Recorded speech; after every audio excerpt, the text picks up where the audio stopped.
আজকের আপডেট, আজকে আমাদের মামলা ছিল কলকাতা হাইকোর্টে, যেখানে ছিল আমার ক্লায়েন্টের হয়ে আমি ছিলাম। যেখানে আমার ক্লায়েন্টকে প্রায় 3-4 মাস হয়ে গেল তার বিল্ডিংয়ের ওনাররা তাকে জল দিচ্ছে না। মানে আমার ক্লায়েন্টের একটা দোকান আছে ওই বিল্ডিংয়ে, ঠিক আছে?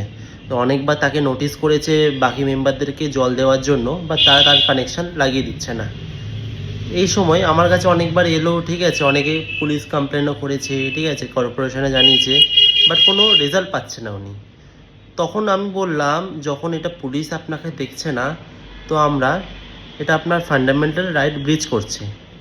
তো আমরা পুলিশ ইনঅ্যাকশনের মাধ্যমে হাইকোর্টে একটা রিট ফাইল করলাম। তো সেই রিটের আজকে ফার্স্ট হিয়ারিং ছিল।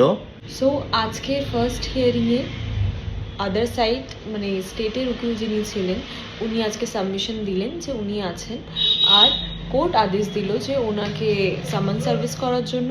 তো ওনাকে সামান সার্ভিস করা হয়েছে এবং পুলিশ ইন অ্যাকশনে যেহেতু এই কেসটা ফাইল হয়েছে, তাই পুলিশকে বলা হলো যে ইনভেস্টিগেশন রিপোর্ট দেওয়ার জন্য, যে এই কেসের সম্বন্ধে ওনারা কী ইনভেস্টিগেশন করেছেন বা ওদের কী বক্তব্য আছে যে উনি এই কাজটা করতে পারছেন না, ঠিক আছে, এইসব রিলেটেড উনি নেক্সট হিয়ারিংয়ে উনি সেটা রিপোর্ট সাবমিট করবেন যে কি হবে হবে।